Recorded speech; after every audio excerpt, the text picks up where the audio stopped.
Hey, good Wednesday morning, everyone, and thanks for checking out this forecast. We have some great weather ahead today with sunshine. Temperatures going to be very similar to yesterday's temperatures. We'll see a chance of some showers tomorrow, but we should dry things back out as we go into today, Friday and Saturday.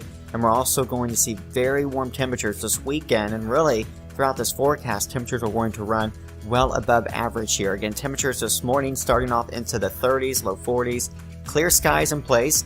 Here's a look at that 7-day forecast. Today, going to be great. 62, partly sunny skies here. As we go into tomorrow, scattered showers, but it's not going to rain all day. In fact, I think here in Indianapolis that we're going to get the morning hours mainly dry tomorrow, and most of the rain won't even come in until after about 4 o'clock tomorrow afternoon. So keep in mind, tomorrow is not a rain day all day. There's going to be a lot more dry weather than wet weather, and the bulk of the rain is going to be tomorrow evening and tomorrow night. Then we'll start to see the rains kind of clearing the area here Friday. Still some lingering clouds, but a few peaks of sun with highs back to the 60s here.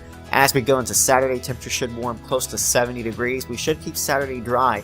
As we go into Sunday here, increasing chances for showers and a few thunderstorms, and we'll keep those chances through early Monday. We should clear the rain back out as we go throughout the day Monday. We'll keep those temperatures warm through Tuesday. It does look like a cold front will come through Tuesday evening. Look at the temperature by Wednesday morning down to 40, and it does look like by the middle of next week we're going to have a taste of some cooler temperatures again. But in the meantime, we've got a nice taste of spring, a nice spell here of spring weather over the next 7 days, so be sure to enjoy it here. Thank you guys for watching this forecast. Make sure you make some outdoor plans today. Have a good day.